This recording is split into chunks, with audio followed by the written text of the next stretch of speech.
I'm going to review J.Cats Browlyst for today. This is not new in the market. Medyo matagal-tagal na siya, pero laging out of stock. I'm not sure kung about a year old na siya or whatsoever, pero alam ko hindi siya ganun kabago sa market, and marami na rin nag-review nito. So, when I heard about this waterproof, gel type, thingy na pang brow, kasi yun yung medyo expertise ko. Even if you're going to check on my kit, ang pinakamadalas ko talagang gamitin, lalo na sa mga clients, is this one from Jassy. Kaya lang paubos na siya. So, I've decided to purchase Browlyst from J.Cats. First and foremost, dahil medyo mas mura siya. Because this one, as I remember, nagko-cost siya ng 349 something for one tube. For this one naman, it's 2 for 479. So, buksan natin. Hindi ko pa siya nabubuksan. Actually, hindi lang ito yung binili ko sa J.Cat. Meron din akong binili. Actually, ito yon. Kaya lang guys, naiwan ko siya sa kama when lumabas ako ng sandali lang. At kita niyo ang ginawa ng aso ko. Ito, for review rin siya. It's the Aquasurance. Napan ko siya kay Tati. So, medyo maganda kasi yung review niya. So, naging curious ako. So, I'm going to review that and some other products. So, pero, dahil, yun nga, aalis ako, hindi ko kasi ma-update masyado regarding sa powder foundation. Ito muna. So, yan! So, sealed siya guys when you purchase it. And then, yan. Dalawa nga siya guys. Dalawang tube that contains 0.26 ounce or 7 ml per tube. And meron siyang brush na kasama. Pakiramdaman natin itong brush. Uy, gusto ko yung ano niya. Sorry, may jeep guys. Alam niyo naman, nakatira ako sa tabi ng kalye. So, ay, bakit gano'n? Parang tabi ni yung ano, nabigay sa akin. Anyways, gusto ko yung ano niya guys, yung brush na pang ganun sa ano, kasi maliit lang. Perfect. Oh, tabi yung ano, ewan ko ano nangyari dito, bak mabalik. So, hindi na. And then, yung tip niya, check ko ha. Medyo flimsy siya for my taste. Kasi actually, ang favorite ko talagang brush na ginagamit sa eyebrows ay itong Milani. Although yung ano niya is medyo malaki, ito, ano, matigas-tigas yung ano niya, pag ano niya.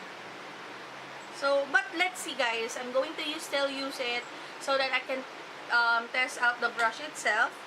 So, again, there's dalawang tube, whatever. So, dalawa siya. This one is dark brown and then brown. So, I'm going to swatch it for you guys. Ay, medyo mahangin, pero okay lang. Let's see. Ito, test natin yung brow, dark brown. So, medyo mahangin nga siya. Oops, dahan-dahan sa pag-press. Sayang ang miles. So, yan siya guys. Spread ko lang. Inuntian ko lang kasi pag mga ganitong gel guys, medyo ano sila eh, thick. Tsaka mas pigmented. Tingnan natin. So, yan siya. And then, the brown or yung light brown. And then, I'm going to compare it dun sa mga shades na meron din akong ganito. Oh, okay. Maganda yung ano niya, yung texture niya, guys. Gusto ko. Para siyang jelly liquid form. Well, ganun kita na ba? Okay. So, ano ko rin siya. Yun nga lang, medyo mahangin. Malaki siyang tube compare sa Jassy, pero mahangin. Ito kasi jam-pack to ng ano. So, matagal na to, mga 1 year and a half na yata or 2 years na rin. Kasi maganda yung tube guys, hindi siya na-spoil. So, I'm going, ayan o. Sobrang, ilagay ko dito. Ay, sayang. Nanghinahin kasi ako pag, ayan o, marami. So, ito si O2, which is brown. Dark brown sa ano. So, nakikita niyo ba yung difference? Ito yung kay Jassy. Ito yung kay kanito, kay J.Cats. So, ito naman, guys, yung O1. Ang tawag nila dito, blonde.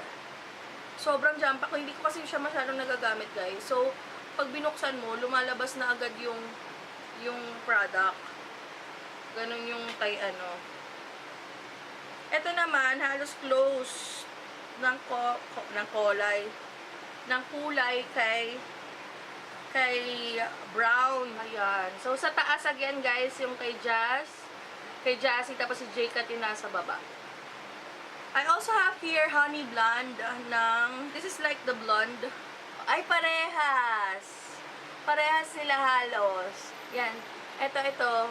Yan yung sa color pop. Halos parehas sila ng kulay. Ito si Dope Taupe. Ito kasi yung parang dark grayish brown na kinuha ko. Medyo tuyo na nga ito eh.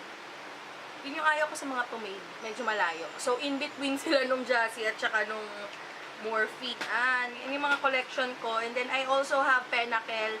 I have V4 and V3. Gusto ko lang i-swatch sa inyo, guys. So, meron kayong idea. So, yung etong V4, halos same siya nung brown. Then, yung V3, alam ko parang, siya eh, blonde. But, let's see. Kalimutan ko na kasi sobrang rami. Hindi, reddish-brown siya. So, wala siyang kakompare sa Pinnacle. Pero talaga, ang test nito, guys, is yung longevity at saka yung sinasabing waterproof chuchu ni J.Cat. So, kaya gustong gusto ko siyang i-test, guys. Kasi, lalo na pag sa events, most of the time, ang naman dyan ay yung longevity at yung talagang waterproof nung product. Kasi, unang-una, kaya ka nga, so buburahin ko lang ha, kaya mo nga binili yun or yun yung ginamit mo sa clients is because, lalo na pag mga events, it needs to be all day. So, yan. Pinunasan ko siya, guys, yung pomade, nawala na, pero yung dalawa, si Jassy at saka si J.Cat, mag-in pa ako nito hindi matanggal. So, pinakamatagal na natanggal si J.Cat. Congratulations! So, sa rough ko, si J.Cat ang pinakamatagal. So, yan guys. Wala pa akong foundation or anything sa mukha. Kasi technically, when I do my makeup, ang inuuna ko talaga is brows. So, I'm going to use combination ng dark brown at saka ng brown. Kasi, I love doing ombre eyebrows. So, I'm going to use their ano ba yun? I'm going to use yung kanilang hair brush. Pero, yun nga, kasi may napanood ako na medyo mabilis siya, which is na-notice ko rin, nung i-swatch ko siya kanina sa kamay ko, I'm going to directly put it on the brush from the tube, kasi madali nga siyang matuyo. And ayoko masayang yung product. So, pag ganyan, ganun ko, para magkaroon. Ayun. Dahan-dahan kasi medyo marami siyang hangin. So, ayan. Let's see. Sorry. Nag-ano ako. So, dito muna tayo. Let's see. So, ayan.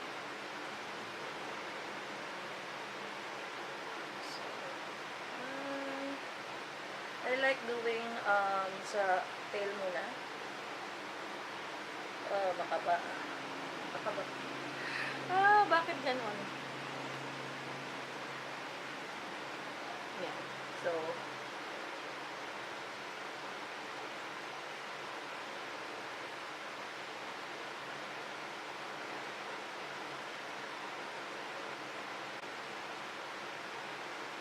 medyo madilim. Sorry.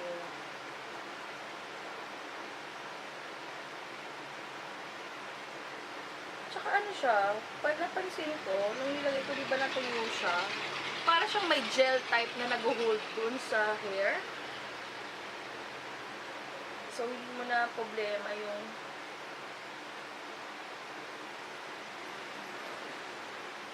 medyo flimsy yung ano, yung brush. Ito siya paano ba yan? Hindi ko masyadong gustong gamitin. So, balik tayo sa favorite. Ang labo, nakakasarap. Wait lang, ha? Yan. So, balik tayo. Yun nga, ayokong gamitin to. Medyo flimsy. Although, maganda yung ito niya. So, I'll just keep it sa aking kit. So, yan na yung dulo, guys. So, kukuha ako ulit. Medyo matrabaho lang kasi hindi mo siya malagay sa sa kamay mo. Tsaka no time to blend. But yeah, let's try.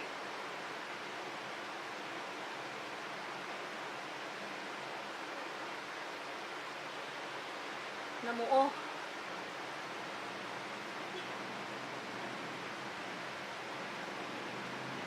Okay, so yan.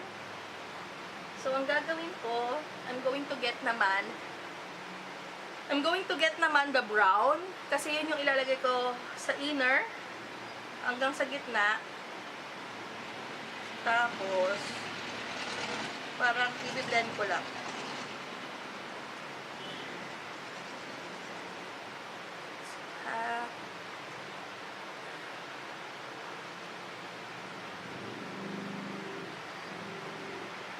Kailan kaya ako ay, sorry. Sorry yan. Kailan kaya ako makakabili ng lente? Nahihirapan ako sa lente ko actually, guys. Kasi nangangapapa ako, pero I'm researching ano magandang lente.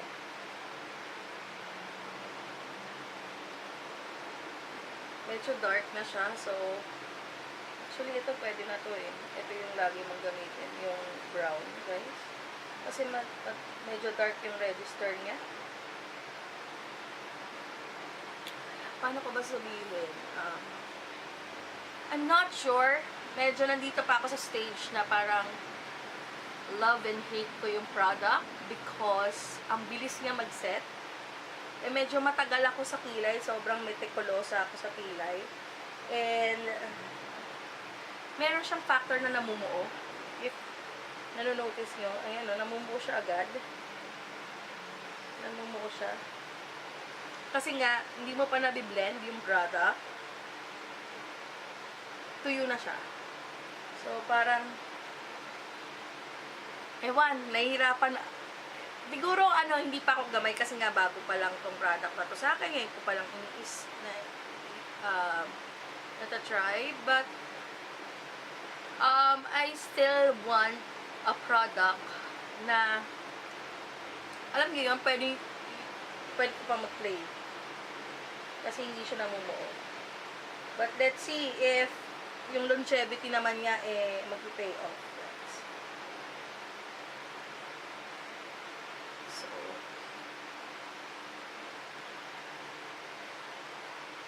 promise, nandun pa ako sa ng love and hate sa product na. So, yun guys, yan yung meron na kilay sa wala. So, ayusin ko muna tong kabila and then I'll be back sa inyo guys. I'm going to finish first this left side of my eyebrows. Pero ito na yung meron, ito yung wala. Ayun guys, so tapos na ako sa makeup ko. I film a get ready with me video. So it will be siguro uploaded after this. Ginamit ko yung Modern Renaissance na palette. So, yeah. For the eyeliner, for the eyebrow gel from J.Cats. So, yun na siya guys. It's all set. And feeling ko, etong eyeliner or eyebrow gel na to, guys, itong Browlyst na to, alam mo yung pakiramdam na merong gel ka nang nilagay sa eyebrows mo? Ganon. Parang all-in-one siya, guys. Sobrang bilis nga mag-set, so kailangan bilisan nyo rin. So, I will recommend, I'm not going to recommend it sa mga beginners sa pagkikilay. Pero sa mga eksperto na sa paggawa ng kilay at sanay na sa paggamit ng gel, try this product. Kasi talagang guys, oh, awan. Walang, hindi siya nag-smudge, hindi siya nagta-transfer. Yun nga, madali siyang mag-set. Parang pag mabagal kang gumawa ng brows, magpapatsi-patsi siya. So, yun lang yung downside niya, guys. Pero, yung longevity niya, pakikiram naman ko. Update ko kayo mamaya regarding sa longevity niya, guys. Pero, application-wise, medyo nasa 6 lang siya, 6 to 7 over 10 siya sa akin. Kasi nga, ang bilis nga mag-set, guys. So, there's no room. Parang, alam mo yung parang product na, let me know ha, kung na-feel nyo na yung gano'n ha. Yung product na malapit ng,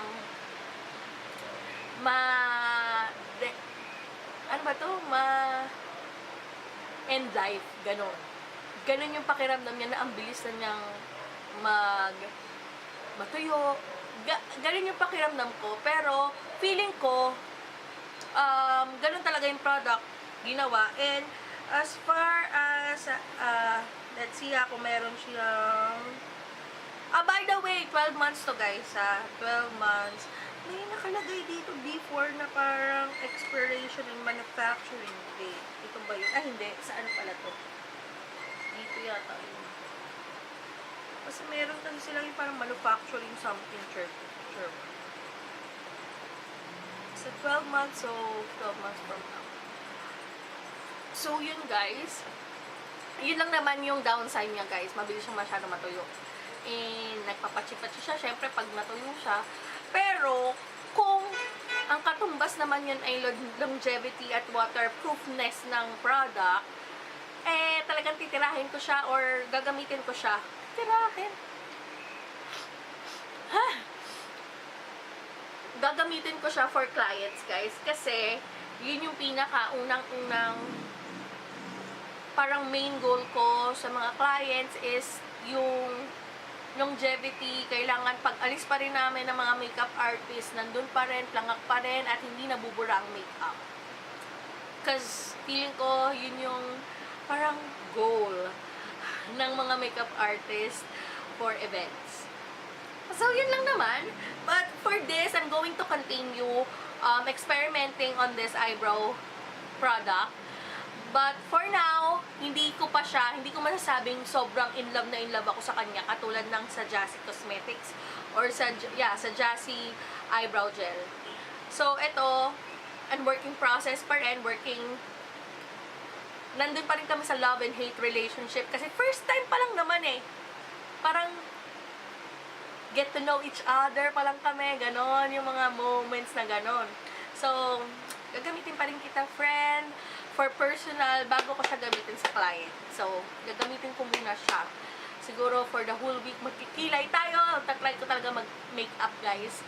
So, yun lang naman. I hope hindi kayo masyadong naguluhan dito sa aking review ng Browlyst ng J.Cats. And abangan, meron pa akong i-review sa kanila na powder, foundation sa mga next videos ko. I'm going to try my best to video again. Soon, pinaka-soon, sana bukas makapag-film nga ako ulit bago ako mag-edit. Pero, feeling ko mag-edit muna ako. Ano ba talaga? Ang gulo ko. So, pasensya na guys, kasi hindi na talaga ako sanay mag-film. Ang dal-dal ko. My thoughts are scattered all over the place. So, yeah, I hope I'm making sense as of the moment. And I hope you do like this video. If you do, please don't forget to click the like button and subscribe to my channel for more videos. And let me know what you think, guys. And by the way, yung bell button, guys, pakiclick if you wanna be updated if may upload na naman akong bago sa aking channel. Yun lang naman. And thank you so much for your time, guys. And see you on my next video. Bye!